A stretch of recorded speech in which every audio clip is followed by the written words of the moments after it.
permanecemos nessa frequência, que possamos dar continuidade à nossa partilha.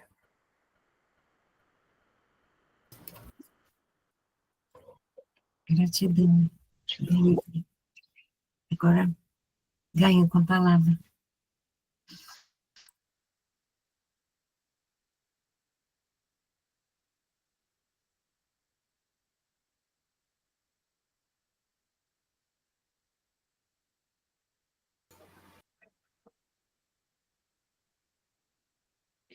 Shiva Shambhu, que sejamos todos amorosamente acolhidos na luz do Divino Ser e na frequência consciencial dos mestres do amor, sabedoria.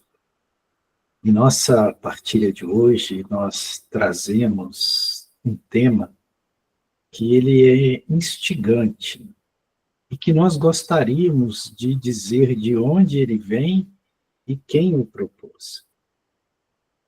Quem propôs esse termo interser dentro de uma concepção, dentro de uma visão budista que ele era, foi o grande mestre, né, Thich Nhat Hanh, que nos deixou, dissomou em 2022, né, há 3 anos atrás. E que foi um desses espíritos semeadores da luz maior que entre nós esteve neste planeta com uma proposta de paz, com uma proposta de reintegração dos seres dentro da harmonia maior. Então, nós gostaríamos de falar um pouquinho sobre Thich Nhat Hanh, que foi uma... Só um minutinho aqui para eu corrigir uma... Pronto. Que foi um mestre nesse caminho, particularmente do Zen budismo, embora ele tenha um caráter universal, e ele propôs essa ideia do interser, que é algo muito instigante. Então vamos falar um pouquinho quem foi Thich Nhat Hanh. Ele é vietnamita, ele nasceu no Vietnã. E quando ele era um jovem monge, ele foi para o mosteiro com 16 anos. Ele conta que ele sempre esteve atraído por essa vida contemplativa, a vida de meditação dedicada a esse processo de absorção no próprio ser. Mas, quando ele era monge e já estava com práticas avançadas dentro deste caminho do budismo, ele foi assolado pelos terrores da guerra do Vietnã, porque ele era vietnamita, ele estava no Vietnã, né? E nós sabemos dos horrores que foram ali perpetrados por essa proposta de guerra, né, entre duas ideologias que conflitavam em todo o planeta. E cada lado achando que detinha a razão e que precisava provocar a guerra para impor a sua ideia, como até hoje acontece. E nesse sentido, as ideologias são extremamente perigosas. As crenças são perigosas, porque se elas se querem exclusivistas, se elas não permitem a divergência, elas geram o conflito. E Thich Nhat Hanh, ele percebeu isso desde muito novo, né? Como é perigoso esse caminho cego da crença irreflexível ou inflexível. Então, quando no bojo desse conflito, que foi a Guerra do Vietnã, a comunidade budista foi dada a opção de se retirar dali, da zona do conflito, e ir para mosteiros retirados, afastados na floresta, para se manter em vida contemplativa, inclusive para trabalhar sanando essas frequências, né, esses miasmas produzidos por esse conflito insano, né, onde centenas de jovens morriam todos os dias. E a maioria dos monges optaram por essa opção de se retirarem para mosteiros retirados e viver uma vida contemplativa nesse período. E Thich Nhat Hanh, ele propôs algo diferente. Ele diz que era preciso a contemplação, ou seja, a ação dentro do contemplativo, que era preciso ficar ali no olho do furacão, na incidência e virulência do conflito, para ajudar materialmente aqueles que estavam em sofrimento. Então, ele criou um movimento dentro do Vietnã em que ele apoiava, né, os vitimados pela guerra. Veja, uma atitude muito corajosa, porque ele era perseguido por aqueles que estavam promovendo a guerra. E chegou um momento em que ele foi expulso do Vietnã. E foi expulso e não pôde mais voltar. Ele só voltou ao Vietnã quando ele estava prestes a desencarnar. Então ele viveu a vida toda como um exilado. E ele esteve nos Estados Unidos, viajou por muitos lugares, mas ele acabou se fixando na França, numa região próxima a Paris, onde ele fundou, né, a Plum Village. A Plum Village era um centro de meditação consorciado com ação social. E esse movimento dele se tornou muito grandioso, né, com raízes em vários países na Europa, nos Estados Unidos.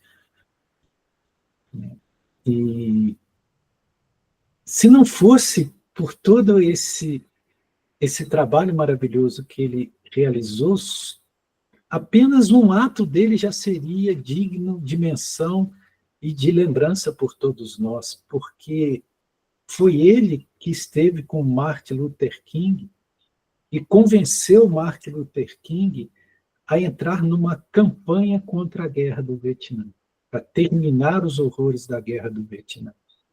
Então, o engajamento de Martin Luther King contra a guerra do Vietnã foi graças à ação de Thich Nhat Hanh, que o visitou e o fez ver os horrores que acontecia ali no seu país, ele que era vietnamita, né, para que parasse com essa insanidade, né, da guerra.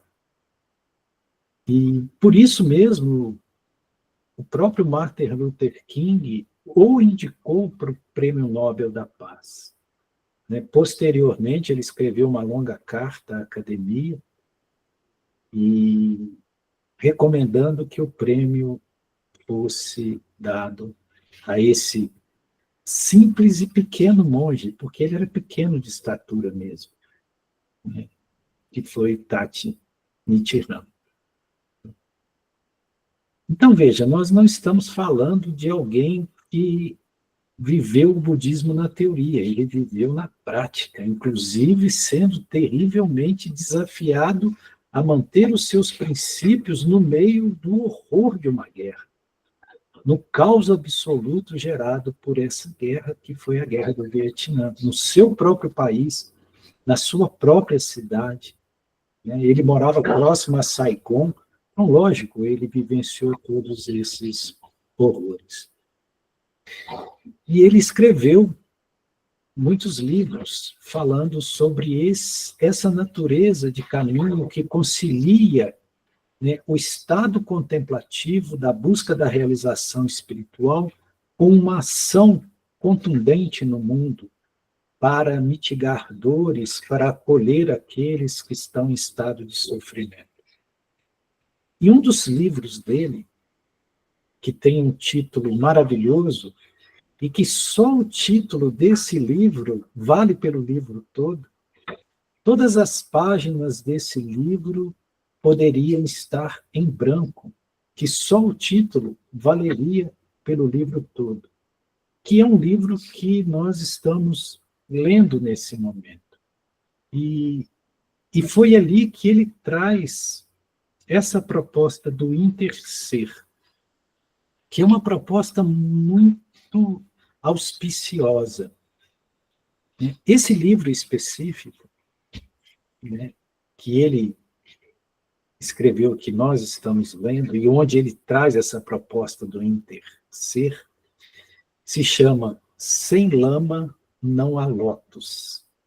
Por que sem lama não há lótus? Aqui ele está se referindo, obviamente, à flor de lótus. A flor de lótus, ela é símbolo da iluminação, ela é símbolo da espiritualidade. A flor de lótus é uma flor belíssima, é uma flor muito rara, né? É uma flor que traz um perfume dos próprios reinos celestes. Mas a flor de lótus, ela nasce da lama, do barro podre. Ela só brota e só cresce em lugares encharcos, em lugares palustres, em lugares onde há um certo processo de podridão e de decomposição. Então, dessa lama é que nasce o lótus. Então, sem a lama, não existiria o lótus. É claro que isso está se referindo a nós, a todos aqueles que anseiam pelo caminho da iluminação. Pois que quando estamos dentro de uma proposta de espiritualidade, nós queremos ver só o lótus. Nós não queremos ver a lama de onde o lótus vem. Mas o lótus vem da lama. Então, todos nós temos a nossa lama. Nós temos tudo aquilo que precisa ser trabalhado, tudo aquilo em nós que ainda é sujidade, que ainda é um estado de decomposição. Todos nós trazemos algum nível de contaminação, algum nível de fealdade. Nem tudo é belo, nem tudo são luzes. Ao lado das luzes também estão as sombras. Então, essa ilusão que nós alimentamos de que o caminho espiritual é feito só de luzes, que é feito só de êxtases, só de alegria, não é verdade. O verdadeiro buscador espiritual é aquele que consegue olhar igualmente para as suas luzes, porque as luzes existem, assim como tem capacidade de olhar para a sua escuridão. Então, esse olhar que não contempla a lama junto com o lótus é um olhar ilusionado. É um olhar que se desprende da realidade e que cria paraísos artificiais. E nós temos uma tendência de fazer isso, de esconder a nossa escuridão, de ocultar a nossa lama e tentar mostrar só o lótus. Tentar achar que o caminho espiritual é um caminho só de luz, só de alegria, só de êxtase. Mas essas dúbias realidades, que são próprias de um mundo físico, de um mundo de dicotomias, como é o nosso mundo, ele apresenta duas facetas. E só existe a luz aqui porque a escuridão possibilita a visualização dessa luz. Nós só temos consciência do bem porque nós percebemos o que é o mal. Então, esse jogo de dualidade, ou esse jogo de entrechoques, de frequências que parecem opostas quando, na verdade, são complementares, é necessária dentro de um processo evolutivo. Não há nada de errado com o mundo. Não há nada de errado com o plano de condução dos eventos que se manifestam dentro, especificamente, das jornadas existenciais dos seres que ainda necessitam de estarem presentes num planeta como esse, que nós chamamos de Terra. Então, o caminho espiritual, ele exige que nós olhemos com o mesmo olhar de isenção, de amorosidade, para aquilo que em nós é virtude, como para aquilo que em nós ainda é insuficiência de virtude, ou não virtude. Para aquilo que nos exalta, mas para aquilo também que nos mantém decaídos num processo de aprisionamento. Porque tudo isso faz parte de algo que traz um princípio de unidade. Só entende o que é o dia quem atravessou a noite de olhos abertos.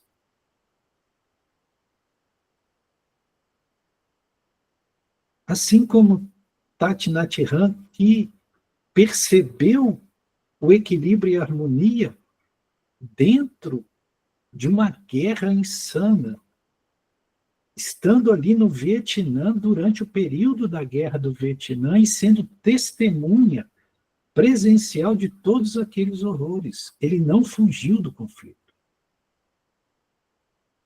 E ele entendeu que é da lama que nasce o lótus.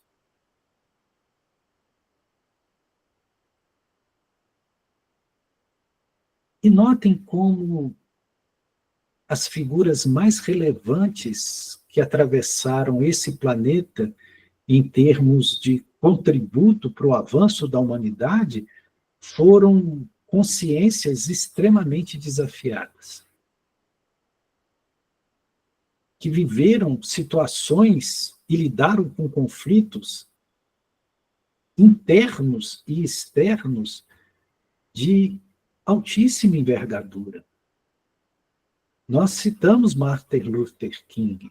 É outro que encontrou a harmonia no meio do caos, no momento que a sociedade americana estava explodindo em conflitos raciais e que ele, sendo um negro, ele conclama que as pessoas busquem um caminho de paz, um caminho de tolerância, um caminho de aceitação mútua. Tanto que ele morreu. Ele foi assassinado, buscando esse princípio de tolerância, de paz entre os homens. Ou seja, ele visualizou o lótus que poderia vir daquela lama que estava presente naquele momento histórico.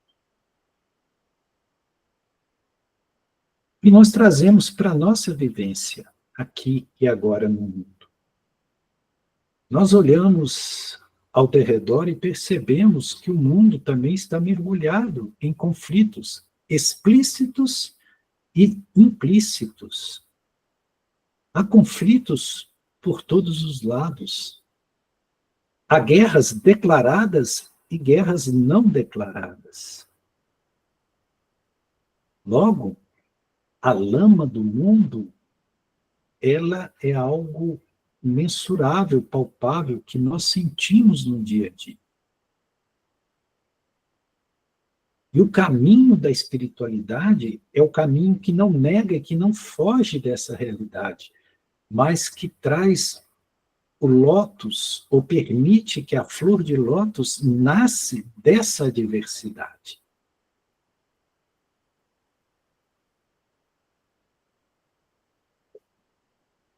Isso é o caminho espiritual.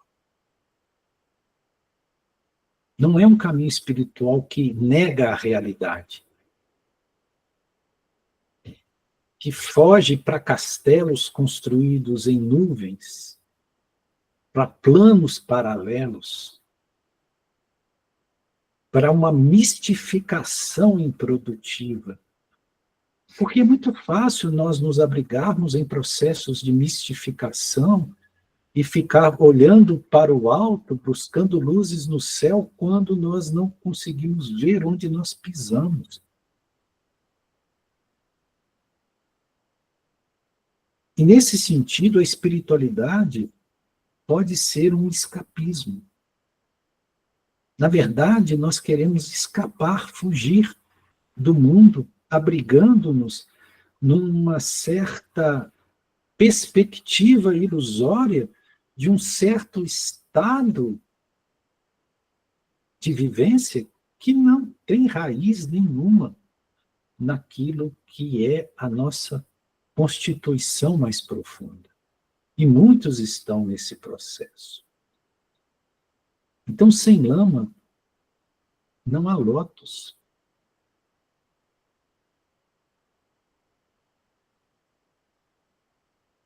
E é isso que levou Thich Nhat Hanh a trazer essa proposta do interser. Porque nós falamos muito do ser como uma instância, para muitos até individualizada, ou seja, aquilo que eu sou. Mas ali ele propõe um diálogo onde ele traz uma certa lucidez e percepção de que, na verdade, tudo aquilo que é em união com todas as outras coisas, que nada pode ser isoladamente.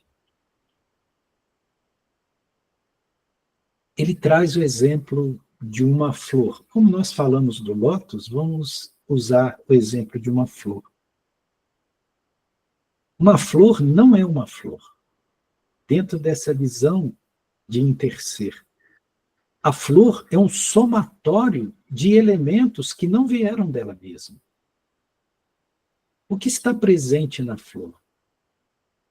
A flor, para ser flor, ela traz elementos químicos que vieram e são extraídos da natureza, do reino mineral. Então, para que haja uma flor, existe um somatório, uma confluência de elementos que não são a flor. A flor não poderia desabrochar se não houvesse luz do sol. Se o sol não permitisse que aquele vegetal florido fizesse fotossíntese. Então, existe uma interdependência. Então, nada está isolado no universo. Tudo está numa dinâmica interação. E essa dinâmica interação é que faz com que o plano divino atue para o seu grande projeto de manifestação nas realidades que são vividas. Então, assim como uma flor não é uma flor, ela é um somatório de fatores agregativos que permitem que aquele fenômeno que nós vemos como flor aconteça, porque é um fenômeno que nós percebemos. Mas ali existem, né, um somatório de substâncias, um somatório de condições que ela, a flor, por si só, não poderia ser flor. E nós, enquanto realidade que supomos ser essas condições humanas, nós podemos ser o que somos isoladamente, independentemente? Obviamente que não. Nós somos um interser. Por quê? Porque em nós estão muitos seres que compõem aquilo que nós somos.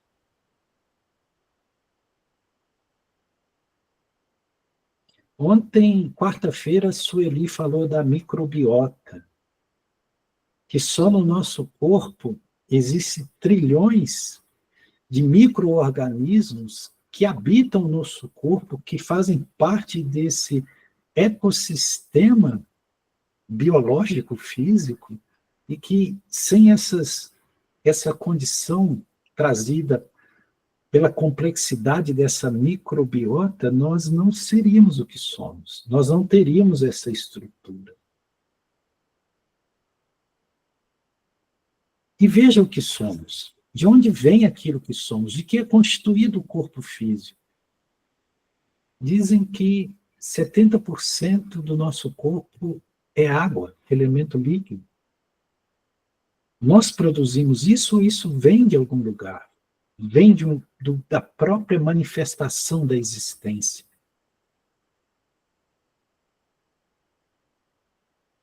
Para que o corpo físico seja o corpo físico, ele precisa da interação contundente dos reinos. O mineral, o animal, o vegetal. A nossa manutenção depende dessa contínua interação com esses reinos.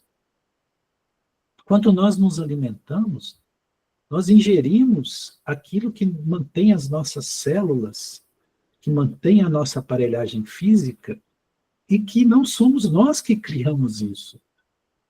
Nós não somos autossuficientes, nós precisamos coletar e nos alimentar daquilo que é oferecido por esse amplo espectro de expressões da vida.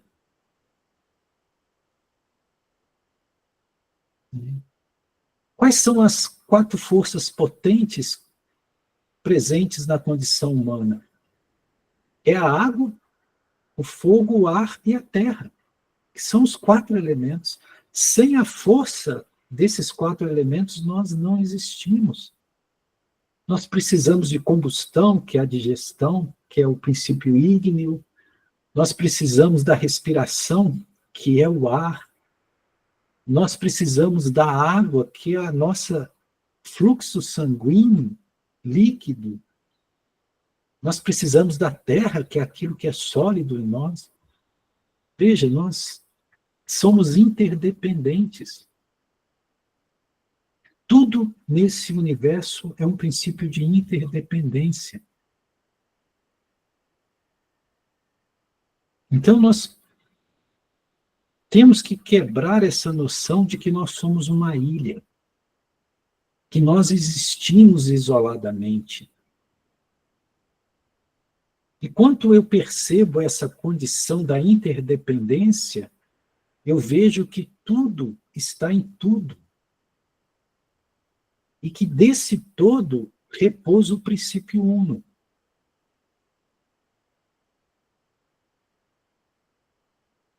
A literatura védica trabalha com isso de uma forma muito extraordinária. Porque assim como a ciência ocidental agora fala dessa singularidade, que eles chamam de Big Bang, de onde surgiu, ou começou a expansão do universo, esse princípio de singularidade, a visão védica, que é multimilenar, ela tem um conceito que se chama Hiranyagarbha. Hiranyagarbha significa literalmente ovo de ouro, porque a mitologia ariana, hindu, diz que o universo ele nasceu de um ovo de ouro, ou seja, que existia uma singularidade e que a partir da expansão e da transformação desse elemento primário, dessa matéria primitiva, né, que é uma matéria cósmica primitiva, pela transformação desse elemento ou desse substrato único, é que todas as formas foram acontecendo. Os Vedas chamam esse átomo primitivo, usando uma linguagem mais científica ocidental, de pradana. Então, o que é o pradana? O pradana é a substância do universo. Né? É a matéria cósmica primitiva, que se transforma e vai assumindo miríades de formas. Vamos trazer um elemento analógico para que possamos compreender. É como nós vermos vários objetos feitos de argila, de cerâmica. Então, nós vemos um copo de cerâmica e chamamos de copo, vemos um prato de cerâmica e chamamos de cerâmica, vemos um pote de cerâmica e chamamos de cerâmica. Então, existem vários objetos que nós reconhecemos e nomeamos, mas que todos eles foram feitos de quê? De barro. Então, o substrato comum de todos eles é o barro. Mas quando nós olhamos para o objeto, nós não vemos o barro, nós vemos o objeto. Copo, pote, prato, bandeja. O mesmo acontece com os objetos feitos de ouro ou de prata. Aí nós vemos brincos, colares, pingentes, anéis, que são formas que assumiram um elemento comum que é o ouro ou a prata. Então, o substrato comum é o ouro e a prata. Ali o que existe é ouro e prata, que assumem formas diferentes. Nessa visão, né, pradana é a substância primária do universo. Então, por trás de todas as coisas existe uma substância, um substrato que é comum. E que vai se transformando e assumindo miríades de formas. Aí nós vemos a forma, né, que é chamado de Namarupa. Namarupa é a forma que as coisas assumem. Esse corpo físico, essa personalidade que eu chamo de Gaian, isso é só um Namarupa. É só uma forma que se manifestou. E essa forma física que eu ostento, ela é feita de miríades de elementos e de substâncias e de componentes que não fui eu que criei. É apenas um agregado. E todas as coisas vêm de uma única fonte. A doutrina espírita costuma chamar de fluido cósmico universal. Que existe um fluido cósmico universal. E que todas as coisas vêm desse fluido cósmico universal. Está correto. E dentro dessa visão do Hiranyagarbha, ou seja, dessa manifestação do universo a partir de uma singularidade e de um elemento primitivo, um átomo primário, né? Nós estamos usando a palavra átomo, mas não está muito correto. Ele se expande para depois se contrair. E nisso está a respiração cósmica, né? O dia e a noite de Brahman. Ou seja, quando todas as coisas estão se expandindo, elas estão se distanciando da fonte e se transformando, se multiplicando, como se fosse uma progressão geométrica. Depois, esse estado de energia, de impulso, ele cessa, aí começa a vir o retorno, a contração. Então, expansão e contração. Hoje a ciência percebe que o universo está em expansão, mas que a energia de expansão que eles acreditam que vem dessa singularidade chamada Big Bang, ela vai cessar e o universo começará a se contrair. Então, essa respiração, esse expandir e contrair, né, é todo o processo que é chamado de evolução e involução. Então existem forças involutivas, Gaia? Sim. Né, a doutrina espírita tem um pouco de problema com essa palavra, porque Kardec afirmou que não existe involução, e sim evolução. E é interessante que, na mesma época, Pietro Baldi, que foi algo de extraordinário que aconteceu nesse planeta, e que veio morar aqui no Brasil, né? Pietro Baldi, ele escreveu alguns livros, particularmente A Grande Síntese, onde ele fala do processo de involução, da queda para depois subir. Então, veja, quanto nós estamos nos afastando da luz, porque nós viemos de uma unidade, nós viemos do divino. Então, quanto nós estamos nos afastando e entrando, ficando cada vez mais distantes da fonte, entrando em condições cada vez mais escuras, mais materiais, nós estamos em força involutiva. Quando chegamos no ponto onde há o arco de retorno, aí nós começamos a ser atraídos de novo para o divino e começamos uma jornada de retorno à casa do Pai. Vide a parábola de Sananda Jesus, quando ele fala do filho pródigo. Ele está falando disso.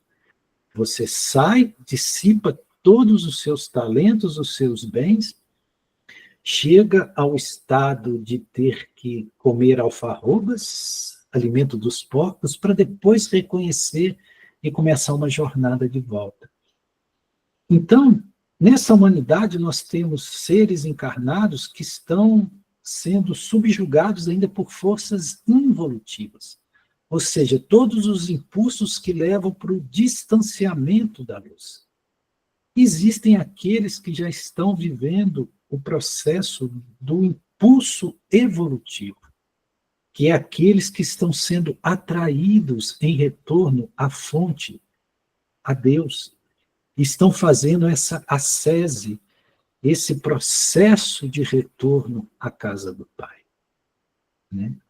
Eu acredito que todos que estão nessa sala hoje são seres que já estão dentro, sendo trabalhados por forças evolutivas, que já estão retornando. Mas para que nós possamos fazer... Está travando, não sei se para todo mundo. Oi, Sueli. Sueli, diga. Tudo bem aí na transmissão? Tá tudo bem, tá tudo bem. Está tudo bem aqui, não está travando nada. Ok. Ok, então vamos em frente. Então, para que nós possamos fazer essa jornada de forma consciente, nós precisamos de entender essa natureza de interdependência, que todas as coisas estão interligadas, que não existe separatividade, né? E que nós precisamos não trilhar caminhos por repetição, por imitação, que nós precisamos estar consciente dos nossos próprios passos, porque é a consciência que traz a percepção da verdadeira jornada. Nós falamos de Thich Nhat Hanh, e ele tem uma frase que é muito bonita, que ele diz o seguinte: andar como se estivesse beijando a terra com os pés. Andar como se estivesse beijando a terra com os pés, ou seja, com plena consciência. E para que eu tenha essa consciência plena, que quando eu caminho, que eu toco a terra, eu estou inteiro naquele momento, naquele lugar, que eu sinto toda a plenitude quando eu caminho, ou seja, esse ato de reverência, que eu toco a terra com meus pés, como se estivesse beijando, osculando a terra, isso exige que eu esteja muito consciente do meu próprio processo, e não que esteja viajando nas viagens dos outros, ou que esteja tentando imitar caminhos que não são meus, né? Porque nós somos muito imitativos, nós somos como macaquinhos que ficam imitando tudo aquilo que as pessoas fazem e nós queremos imitar. Nós não temos autenticidade de ser, porque somos muito imitativos. Os nossos caminhos foram reflexos de algo que nos impuseram, que disseram para nós, você tem que caminhar por ali, e nós caminhamos. Então, nós seguimos a pessoas, a doutrinas, a ideologias, mas não percebemos o nosso processo interior. Nós seguimos Jesus quando Jesus pediu que ninguém seguisse ele, sim que se tornasse crístico, como crístico ele foi. E a condição crística é a condição de autopercepção, de singularidade dentro dessa diversidade. Tem uma historinha muito bonita de Adi Shankaracharya. Adi Shankaracharya foi aquele que mais contribuiu para a filosofia do Vedanta, né? Os comentários que ele fez dos Upanishads, e ele teve uma genialidade muito precoce, né? Algo extraordinário, né? Então, Adi Shankaracharya, ele teve um período na vida dele que ele ficou andando pela Índia, andando literalmente, né? Ele ia de norte para o sul, de leste para o oeste. A Índia é quase que um subcontinente, né? A dimensão territorial da Índia é algo assustador. E ele percorreu a pé, de norte a sul, de leste a oeste. Ele ficou muito tempo só andando. Veja que interessante. E dizem que teve um período que, vendo Adi Shankaracharya fazer esse processo de peregrinação, um grupo começou a seguir Shankaracharya. E onde Shankaracharya ia, o grupo ia atrás. Ou seja, eles não eram realizadores do caminho.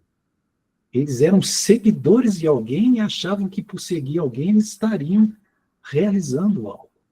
Então eles não olhavam para si mesmos, eles olhavam para ídolos que estavam fora e tentavam imitar aquilo que eles estavam vendo. Processo muito semelhante ao que nós fazemos. E aí, onde Shankaracharya ia, esse grupo ia atrás. E um dia, Adi Shankaracharya, estando lá nos Himalaias, né, e ele encontrou um senhor na beira do caminho, e o senhor, né, se prestou em reverência a Adi Shankaracharya, e como ele não tinha nada para oferecer, e ele era que nós chamamos hoje de alcoólatra, dessas pessoas largadas no mundo, né? Então, a única coisa que ele tinha era um saquinho de gândia e 1 litro de araque. Porque a gândia é a cannabis. Na Índia existe uma variação da cannabis, né, da maconha, que lá é chamado de gândia. A gândia de lá é muito mais potente que qualquer uma que possa ter aqui no Ocidente. É muito famosa essa gândia dos Himalaias, né? E alguns sadhus, né, eles usam a gândia como um processo de abertura de consciência, né, de forma não recreativa, mas de forma ritualística. Então isso faz parte de uma cultura, de um certo caminho que ainda existe na Índia. Então aquele homem, o que ele tinha, um saco de gândia, né, que é a flor da cannabis, que tem THC em altíssimo nível, e 1 litro de araque. Araque é a cachaça deles, é uma bebida destilada, que pode ser feita de algum cereal, arroz, ou, enfim, feito pelo processo de destilação. Então, alto teor alcoólico, é como se fosse uma cachaça. Né? Então, o homem tinha 1 litro de araque e uma sacola de ganja. E o que ele tinha, ele ofereceu para Adi Shankaracharya. E Adi Shankaracharya reverenciou, aceitou, e fumou toda a ganja e bebeu todo o araque. Tudo de uma vez. Saiu andando, fumando e bebendo. E os que vinham atrás falaram, que isso? Que isso? Mas só que Adi Shankaracharya não se alterou. Aquilo não fez efeito nenhum para ele. Aí aqueles que estavam seguindo ele disseram, bom, se Adi Shankaracharya fuma maconha, ganja, e bebe araque, nós também podemos beber. Isso é espiritual, veja. E foram para a vila, né, e se empanturraram de araque e de ganja, e ficaram num estado deplorável. Né? Aí eles ficaram perplexos, mas por que para ele pode, para nós não podemos? Mas gostaram de fazer uso daquelas substâncias. Né? Oh, que bom. Isso significa que nós podemos fumar maconha e beber araque, né? Fumar ganja e beber araque. Aí mais à frente, Adi Shankaracharya passou por uma plantação de datura. Datura é uma planta que tem nos Himalaias, ela parece um pouco com lírio aqui, que nós conhecemos. Mas a datura é uma planta altamente tóxica, venenosa. Se você ingere datura, em poucos minutos você vai morrer de asfixia, porque ela paralisa nesse sistema respiratório. Né? A pessoa morre de asfixia. Então, datura é altamente venenoso. E a Adi Shankaracharya, porque ela tem uma flor bonita, que parece com lírio. Ele, encantado de ver a datura, ele começou a mastigar as folhas de datura. Com ele não aconteceu nada.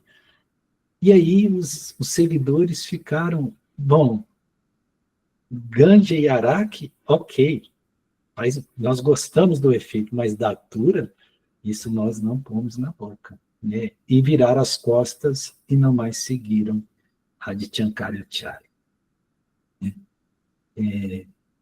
Nosso caminho espiritual é um pouco parecido com isso, porque nós seguimos a espiritualidade quanto nos convém, quando traz alguma satisfação, né?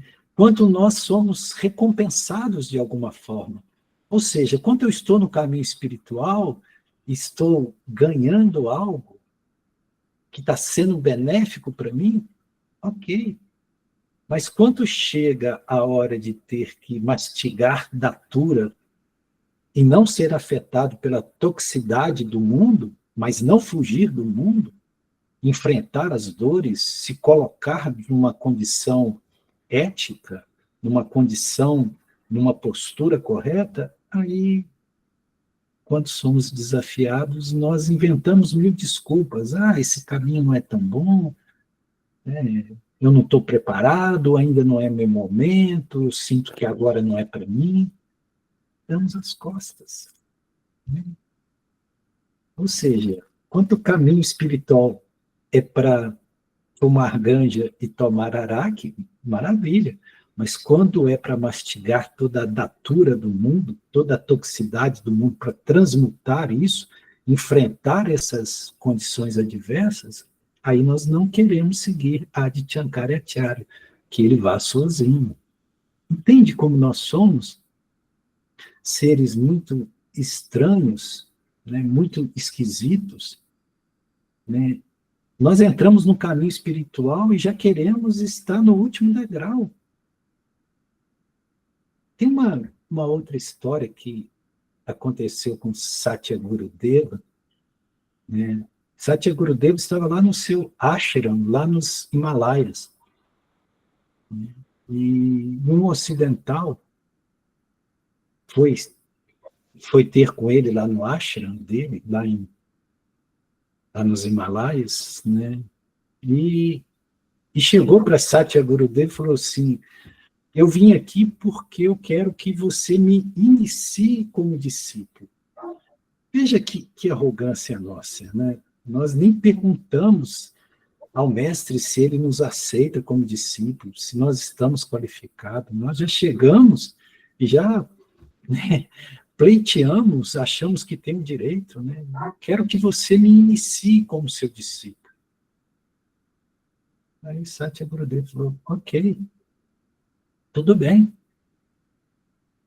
E aí ele perguntou: e o que tem que fazer um discípulo seu? Aí Satya Gurudeva disse: bem, um discípulo iniciado tem que acordar às 2 horas da manhã, estudar até às 5 da manhã.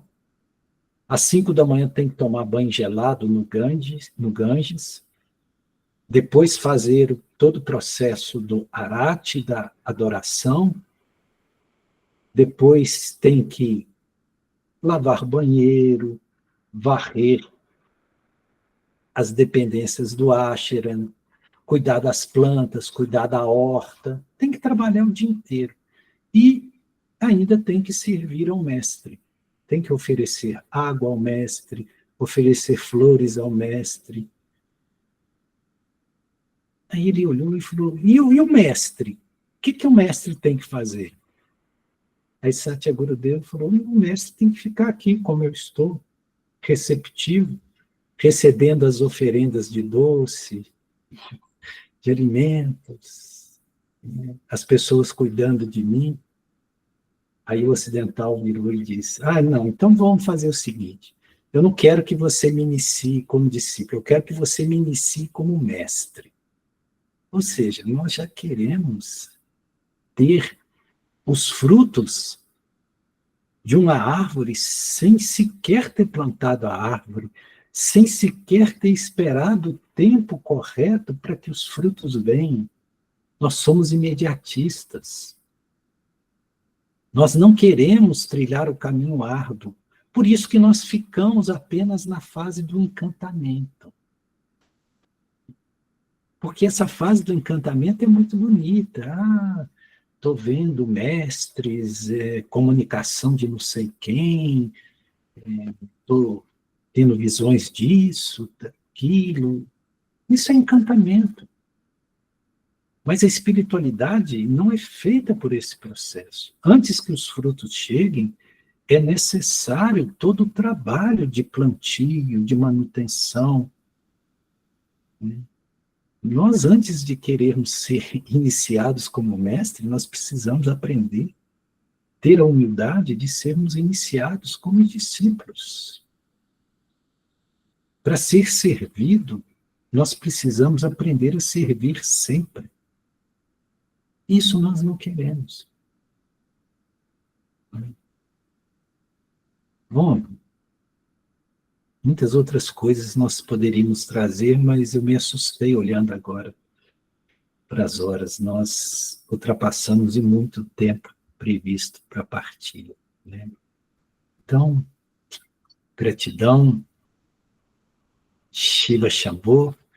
Eu retorno para Budali ou para Sueli, que eu não sei quem vai conduzir agora.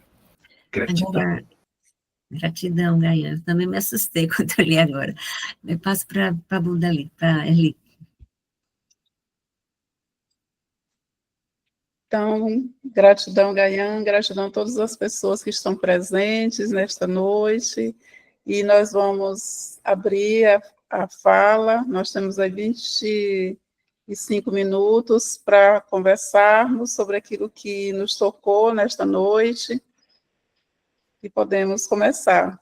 Eu gostaria de ouvir a Jéssica. Há muito tempo a gente não te escuta, Jéssica. Boa Você noite. está aí? Boa noite. Eu já cheguei um pouco depois que começou a partilha e fiquei refletindo sobre os conceitos que o Gaian trouxe hoje.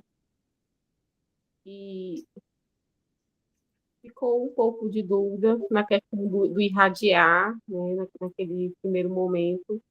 mas que depois veio se aclarando com toda a história que Gaia trouxe, né, em relação a, a essa evolução e involução espiritual, né, esse percurso de ir e voltar, que enquanto está tudo fazendo sentido, tudo bem, a gente sente a vontade de estar caminhando, mas naquele momento em que vamos nos tornando mais conscientes e que o processo ele vai pesando, a gente dá um passo atrás. E isso fez muito sentido para mim hoje. Gratidão pela partilha. Nós que agradecemos, querida. Maria Amélia?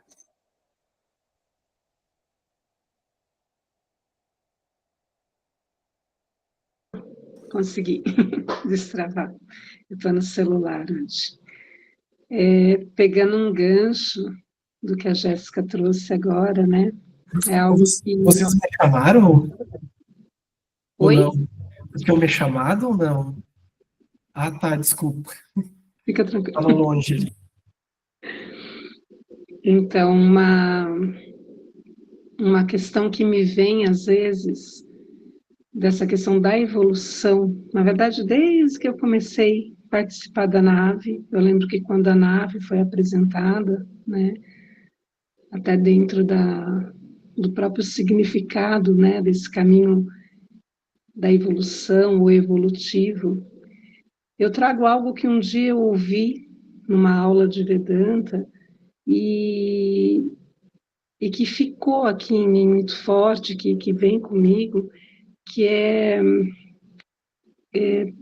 que não havia evolução, que a gente já, na verdade, é uma descoberta, né? Porque se nós somos realmente a imagem, a centelha, se nós trazemos essa centelha divina, se nós somos esse todo, né? Que é tudo permeia, então essa não é uma descoberta de descobrir, mas é o tirar, né?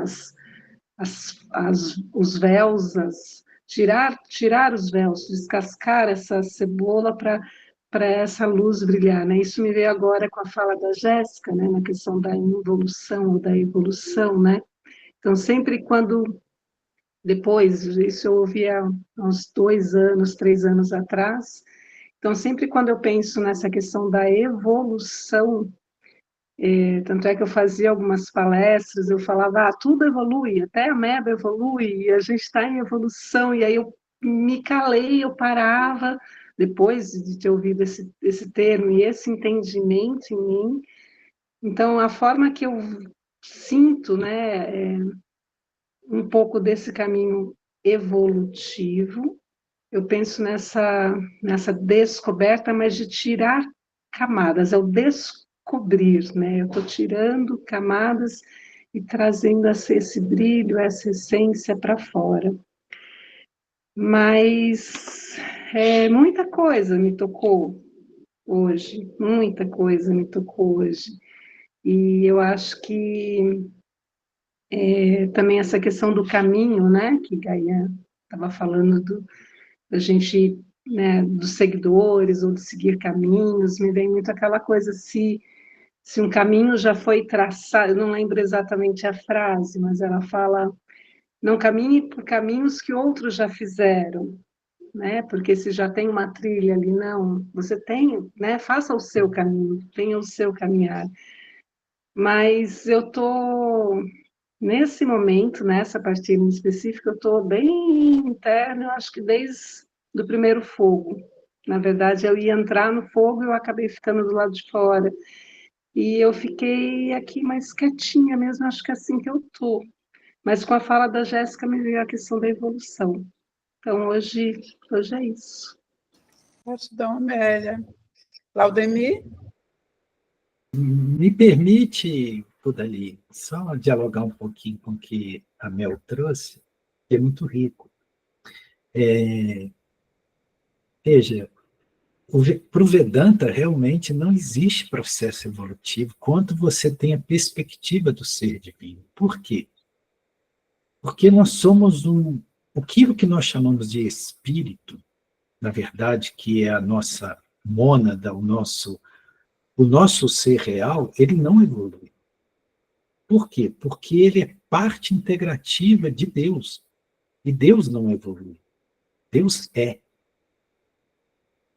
Mas existe, dentro desse processo da experienciação nos mundos manifestos, em que nós manifestamos algo que não é propriamente o espírito. É o que nós podemos chamar de alma. Que é essa complexidade que inclui corpo físico, corpo energético, corpo emocional e corpo mental. Isso faz uma jornada. Entende? Então, quando nós falamos de evolução, forças evolutivas e involutivas, é isso que trabalha com esse processo. Quando nós tivemos a percepção ou a solicitação da formação do grupo em torno dessa consciência nave, o próprio nome nave, né, significa núcleo ascensional de vivências espirituais. Então, a ascensão é diferente da evolução. A evolução é algo que se dá no nível horizontal e que depende do tempo. A ascensão, ela é vertical e ela está fora do tempo. Você sai do tempo, você entra na eternidade. E nesse sentido, o Vedanta, como foi citado pela Mel, está absolutamente correto. Essa é a visão do Vedanta. Não existe evolução. Existe um despertar para uma percepção daquilo que eu sou em essência. E que está fora dessa matrix, que está fora desse processo que está se dando, entende? E que está nos arrastando por uma percepção equivocada. É isso que os hindus chamam de Maya. Maya é uma energia ilusória, que você não percebe quem você é de fato, e pensa ser quem você não é, ou uma aparência de ser, um ego-personalidade, e passa a viver experiências a partir dos condicionamentos que ficam presentes nesse ego-personalidade.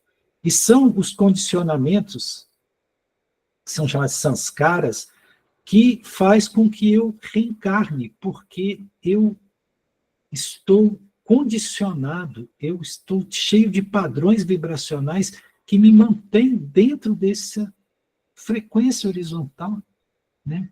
Aí, nesse plano horizontal, há evolução, né? Então, aqui estão presentes, quando nós falamos de existência, na existência estão presentes forças evolutivas e involutivas, nesse sentido de distanciar da fonte e retornar à fonte. Mas quando nós falamos do plano da vida, não da existência agora, mas da vida, aí já não é evolução, aí é ascensão. Por isso que Sananda Jesus falava que nós precisamos nascer de novo, né? Os Vedas falam desse segundo nascimento, eles dão o nome de Duidya. O que é um Duidya? Duidya é quem nasceu de novo. Ou seja, quem despertou e teve a consciência da sua condição divina. Então, ele ascende, ele não fica mais no jogo da evolução. Ele não precisa voltar ao mundo material. Ele atingiu o moksha, ele atingiu a libertação. Então, um Duidya, ele é um nascido de novo, porque ele sai da existência e entra na vida. É isso que Sananda Jesus dizia o tempo todo. Entende? Então, essa visão que a Mel trouxe, elencando, né, a percepção dos Vedas, está totalmente correto. Nós falamos de evolução, forças evolutivas, dentro de uma certa perspectiva. Mas que essa perspectiva não é a perspectiva final. Por isso que Vedanta chama a última compreensão, né? A parte final dos Vedas, ou a compreensão final. Por que que Vedanta literalmente significa a parte final, a compreensão final? Porque quando você compreende isso, não tem mais nada para compreender. É a última compreensão mesmo. você já se reintegrou, você já percebeu que você é um ser crístico, que você é Deus. Entende? E pode viver conscientemente esse estado vibratório. Porque nós somos deuses. E não é o Gaian que está dizendo isso. Sananda Jesus disse isso. Vós sois deuses. Enquanto vocês não reconhecerem isso, vocês vão ficar chafurdando nesse lamaçal da vida condicionada. Entende? Então, assim, agradecer a Mel por ter trazido essa lembrança e como foi precioso nós podermos dialogar um pouco com essa visão, porque ela é muito preciosa. Talvez todo o trabalho da nave nesse impulso dos instrutores planetários seja nos levar a esse estado de compreensão. Porque o dia que nós compreendermos isso, é a compreensão final. Por isso que Krishnamurti dizia a primeira e a última liberdade. Por quê? Porque quando você atinge essa liberdade, é a final. Ele também dizia, não há caminho para a verdade. Por quê? Porque quando você está caminhando, você está se distanciando. A verdade está aqui, é onde você está, é no ser que você é. Quando você está correndo, buscando caminho, você está se distanciando. Entende? Então, veja, existem certos paradoxos no caminho espiritual. E eles são apresentados justamente para que nós possamos ampliar a nossa capacidade de percepção, né? Porque tudo é uma questão de perspectiva. E eu acho que o trabalho da nave é, pelo menos nesses impulsos que os instrutores planetários estão trazendo nesse momento, é da revelação final, ou seja, não tem mais nada a procurar. Você tem que realizar a sua condição divina. E pronto. E pronto. Se o barco vai para a direita, para a esquerda, se a água vai correr para baixo ou para cima, não importa. Não importa. Se você está na sua casa, o mundo pode cair. Você se lembra, Mel, quando o Trigueirinho falava dos 3 dias de escuridão? Ele falou muito, daquela época que nós estávamos lá. Ele falava muito dos 3 dias de escuridão. E ele falava assim, nesses 3 dias de escuridão, tranque portas e janelas e não saia de casa. Não é isso? Isso é figurativo. Ou seja, entra dentro do seu próprio ser. Fecha as portas da percepção exterior. Vem para a sua casa, só tem um lugar de segurança nesses momentos, que esses momentos que nós estamos vivendo, é dentro do seu próprio ser. Não tem outro lugar de segurança. Nem no alto da montanha, não tem. Entende? Então, olha como é precioso tudo isso. Eu te agradeço mesmo por você ter trazido essa reflexão. Gratidão, Netinho.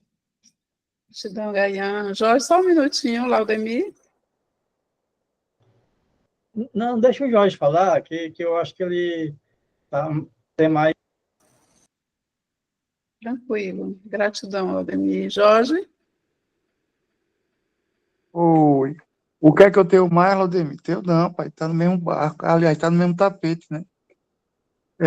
Enquanto eu ficava ainda refletindo sobre aquela fala inicial da chama, né, e ao longo da partilha do Gaian, eu lembrei de um livro que chama-se A Vida Secreta das Árvores. Ele até está em PDF, se o pessoal quiser dar uma lida no final de semana, será bem interessante, porque é uma visão do que é o reino vegetal e como ele é co-participativo. E eu lembro muito que em várias partilhas de Trigueirinhos ele menciona uma senhora que eu não lembro agora o nome, e ela tinha uma sensibilidade tão aguçada que ela captava mensagens dos seres vegetais. Então, grandes espécies de árvores se comunicavam com ela e ela registrou isso num livro. E eles falavam, nas mensagens era muito comum a mensagem do quanto que a gente está distraído, o quanto que a gente atrapalha o desenvolvimento deles e o quanto que a gente deveria aprender com eles. E esse livro da Vida Secreta das Árvores, a mensagem é muito essa do interser vegetal, que ele fala que ao longo da noite, as grandes árvores puxam a água para a parte mais próxima da superfície, para que durante o dia, com a fotossíntese, a parte superficial da terra, que tem uma maior concentração de nutrientes, com o aporte de água, dê nutrientes a todo o reino vegetal. E o quanto que aquelas espécies que estão mais nutridas, quando percebem um outro irmão vegetal adoentado, elas doam açúcares, energia, água, para tentar trazer, né, para resgatar aquele irmão vegetal. Aí eu trazendo isso para um paralelo humano, eu trazendo Hermógenes, e eu não sei se ele tirou o título da obra do próprio Da Lama ao Lótus, que é um filme, na verdade são 2 episódios que tem na Netflix, que é Do Lodo ao Lótus, aonde ele traz uma contribuição dele ao longo da vida dele de estudos, trazendo a filosofia do yoga do Oriente para o Ocidente, fazendo as devidas adequações, né, a parte, a licença poética para poder a gente compreender. E eu fiz um paralelo entre as grandes árvores e as grandes personalidades que conseguem ter um nível de compreensão e de expansão de consciência para contribuir como servidores, né? Eu vi a grande árvore e vi o grande Hermógenes. E para concluir, eu pensei o seguinte, com a minha fala inicial, seria até um pouco, talvez, a armadilha até do ego. Eu ali, numa compreensão tão limitada de tanta coisa, ainda assim está querendo ajudar aquela senhora. Quando eu lembrei que o trabalho frequencial, vibracional, né, que nem a máscara do avião, né? Se eu não colocar em mim, não coloco em ninguém. Coloco primeiro em você para depois colocar no outro. Então, a partir do momento em que eu me perceber dentro dessa chama, né, como um sedento de energia, de perspectivas, principalmente na chama violeta de Saint-Germain, que traz os princípios da transmutação, né, da transformação, da purificação, naturalmente aquele meu contexto intencional de estar dentro de uma chama já vai beneficiar quem está ao redor. Cada um do seu tempo, cada um do seu modo, ou não, mas eu me vi dentro dessa construção, né? Agora que para mim foi de extrema riqueza, como acontece em todas as partilhas. Obrigado, Felipe, obrigado, Gaian, obrigado a todos aqui, a todos que compõem essa belíssima egrégora aqui. Um abraço a todos e bom final de semana. Gratidão, Jorge. Laureni? Você me permite, Budali? Sim, Gaian. Jorge, meu querido, esse livro, eu acredito que o livro que você está se referindo é, na verdade, A Vida Secreta das Plantas, né? Que é um livro que eu fiz leitura dele quando eu tinha uns 17 anos, é um livro realmente extraordinário, né? Você citou Trigueirinho, nós falamos hoje de Trigueirinho, tem uma passagem que aconteceu lá em Figueira, que anexo ao núcleo Sorim existiam umas terras que não pertenciam à comunidade, e nela tinha um cedro, que ele ficava bem na divisa, e inclusive a cerca passava, e ali onde estava o cedro, eles pregaram os arames no próprio cedro, né? E o cedro tinha um aspecto de definhação, estava definhando assim, pensa como se fosse uma árvore triste, né? E aí Trigueirinho fez um movimento para poder adquirir essas terras e integrar ao núcleo Sorim. E isso foi feito, e as terras foram adquiridas, e assim que as terras foram adquiridas, primeira coisa que se fez foi arrancar a cerca, né? Tirar esses princípios de separatividade, né? Para reintegrar, né? E ele conta que esse cedro, em pouco tempo, ele rejuvenesceu, né? Ele voltou a ficar uma árvore frondosa, linda, maravilhosa. Ela voltou a ser uma árvore feliz. Ela era uma árvore triste, né? Então veja como que nós não percebemos, né, que existe no reino vegetal as árvores, as plantinhas, elas têm uma sensitividade extraordinária. Converse com uma planta para você ver se ela não vai te responder. Claro, os reinos, eles são inteligentes. Eu me permito contar uma experiência que eu vivenciei. Eu tenho uma amiga, época que eu morava em Iriri, que ela tinha uma casa de veraneio lá em Iriri. Ela vinha do Rio, em algumas ocasiões, para ficar nessa casa. E teve uma ocasião que ela chegou do Rio em Iriri, e quando ela entrou em casa, tinha um grande formigueiro na porta da casa. Logo no portão de entrada, formou-se um grande formigueiro, e as formigas estavam ali trabalhando, e obviamente ela se viu incomodada com aquilo, né? Como um formigueiro na porta da minha casa, e desse tamanho. Aí ela me ligou e pediu para que eu fosse lá. Aí eu fui lá. Aí cheguei lá, ela pediu para mim que se no dia seguinte eu não poderia ir lá e comprar um furnicida, né, e matar as formigas, né? Eu falei, não, faça isso. Mas como? Ela não tem nem como entrar na casa, elas estão... Eu falei assim, deixa eu fazer uma experiência, eu vou conversar com as formigas e pedir elas para ir embora, porque se elas não forem embora, amanhã você vai matar elas, porque você está decidido.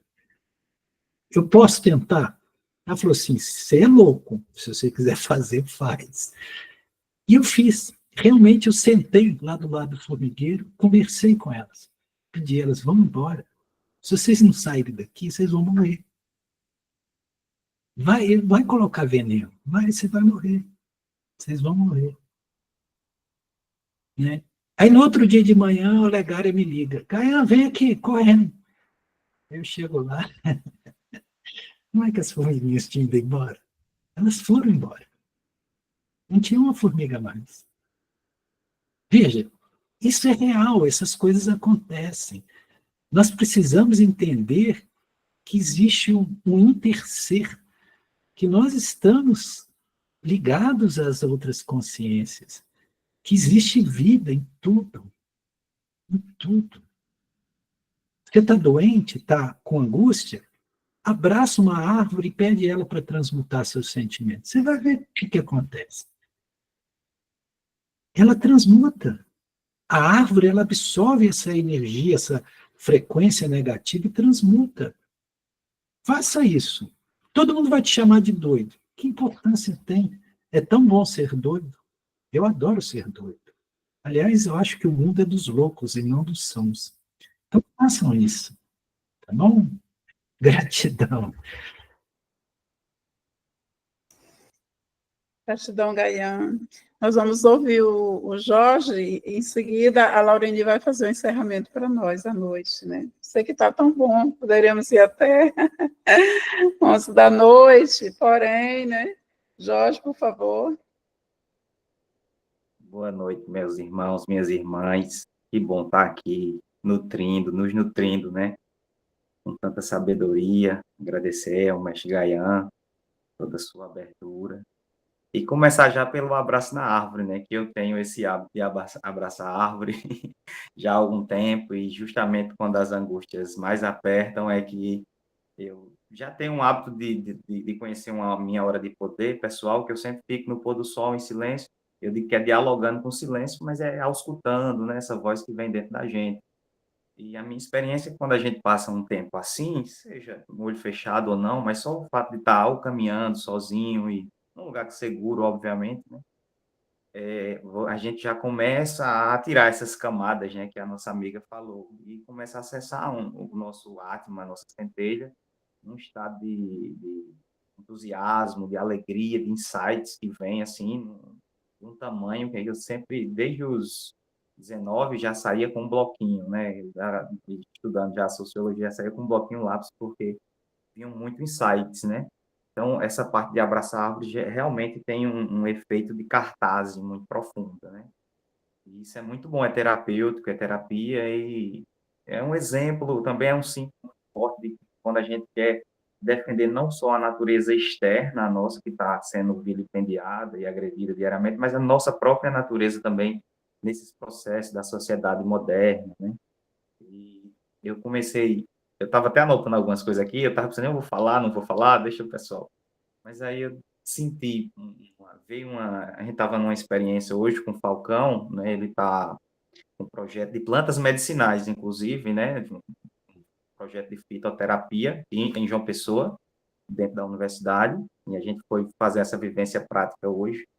E quando a gente estava montando uma geodésica, né, para fazer aí algumas plantas e multiplicar e fazer esses fitoterápicos, veio esse insight, assim, que é preciso, olhando para a planta, né, para algumas plantas assim, alguém falando comigo, e essa coisa que é preciso acreditar na vida, porque nós todos estamos dentro de um plano da dualidade, né, que se manifesta pela polaridade, hora está em cima, hora está embaixo, hora está dia, hora está noite, e esses ciclos são dentro da gente também, né, e é normal que a gente faça esses ciclos e com muito acolhimento, né, reproduzindo a fala do Gaian, né, de respeitar esses ciclos e esses sentimentos que vêm, né, porque a gente está dentro de uma teia gigante e às vezes a gente não compreende, a razão não consegue acompanhar. Eu já tive experiências mesmo como sensitivo, em que eu estava em Recife fazendo mestrado e fui com aula de gaita, depois fui para o cinema. E quando eu saí do cinema, de frente ao Rio Capibaribe, uma coisa dizia, não vai, senta ali, senta aí, senta aí. E eu, cansado já, e né, muito mais nessa cultura da racionalidade, atravessei a rua e me vi sentado do outro lado. Eu disse, meu Deus, o que é isso? Eu já era sensitivo, espiritualista, já tomava ayahuasca, mas perceba, alguma coisa, não vai, não vai, fica ali. E eu olhei assim, me vi ali sentado, disse, não, eu estou tão cansado, eu preciso ir no Marco Zero falar com um amigo, ir para casa descansar. Aí fui.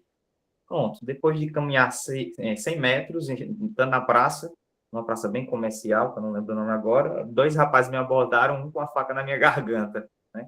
E pediram para levar meu dinheiro, celular, etc. E, de toda forma, passou um filme rápido na minha cabeça, que não seria nada agradável, né? Levar uma facada no pescoço, ter que parar a pesquisa de mestrado, minha mãe ter que vir me acudir, tudo isso em um segundo, e perder documento, dizer, eu tô com R$100 aqui na bolsa, tá minha carteira, você vai levar o documento, você vai deixar meus documentos, você vai levar o dinheiro, vai deixar meus documentos, o celular tá no bolso. A gente fez tirar a bolsa das costas, abrir a bolsa, botar o joelho no chão, e ele levou isso para dizer que muitas vezes a gente fica cedendo ao racional, ao seguir padrões estabelecidos, e se violentando a própria intuição, né, a própria sensitividade.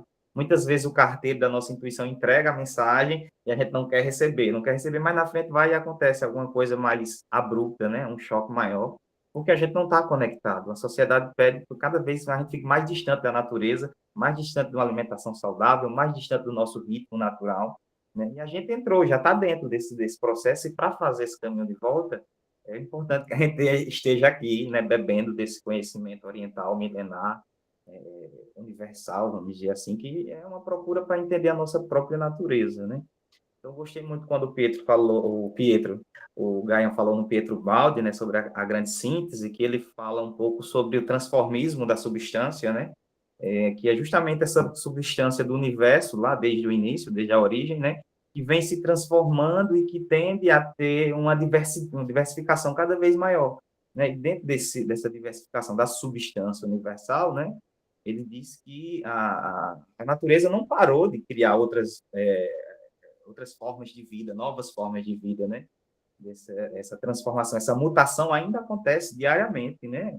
E ele fala justamente nessa evolução do reino mineral para o reino vegetal, que o espírito, né? Assim, e no reino mineral, tem vida, né? Como, por exemplo, o átomo é energia, e o reino mineral é mais sólido, mas tem energia concentrada. E aí, essa progressão do reino mineral para o reino vegetal, ao reino animal, social e espiritual, e aí vai. Então, a gente está dentro de uma progressão, né, gigante, e a gente se perde, porque a gente tem a necessidade de compreender, gigante, e ao mesmo tempo a gente está dentro da ignorância e da escuridão, e a gente não compreende, porque a gente veio assim, como se fosse todos cegos, tentando um ajudar o outro, pegar na mão, para que a gente caminhe melhor e consiga realizar a missão da nossa alma. Então, estar aqui é uma coisa que eu já ansiava muito, assim, dentro da minha juventude. Por quê? Porque a gente não tem compreensão, porque não chega um momento em que a gente tenha mais clareza, que a gente compartilhe mais com a gente, para saber por que eu estou aqui, quem eu sou, para onde eu estou indo, eu sou constituído de quê. E quando a gente manifesta essas questões, né, vai aparecendo. O tempo da manifestação no plano físico, ele é mais lento. Mas se essas questões estão povoando no interior de uma pessoa, em alguns 5, 10 anos, né, que é o tempo que demora para se manifestar aqui, né, segundo o Hélio Couto, vai vir. Então, eu só agradeço, porque eu acho que a gente está manifestando uma coisa que a nossa alma pediu há muito tempo, e eu estou muito feliz de estar aqui com vocês. Gratidão. Gratidão, Jorge. Nós também estamos felizes por estarmos juntos, né? Gaião, mais alguma coisa, Gaião? Não, não. Vamos Tranquilo. a nossa querida Laureni, né? Laureni vai. Só dizer o quanto eu fico feliz de ter a Laureni conosco. Que bom. Gratidão. É com esse sentimento de gratidão que eu falo e que eu partilho o agradecimento a todas as pessoas que colocaram suas percepções, seus sentimentos, sua energia vital, e essa natureza que vive esses interseres, né? Que estão aqui compondo a nossa ecologia interior, no nosso dia a dia, o sol que nos ilumina, que traz saúde. E o convite é para que, durante essa semana, a gente possa observar o prana, respirar profundamente e observar todas essas criaturas, esses seres que fazem parte da nossa vida. Os insetos, as aranhas, suas teias, a luz e a paz no coração de cada um de nós, sabendo que cada passo nosso, nós não estamos sós. Gratidão, gratidão, gratidão.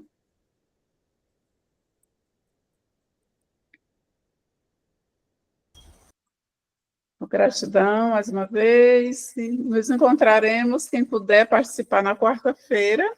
Estaremos juntas e juntos, né? E até sexta também, para quem só puder na sexta. Beijo no coração.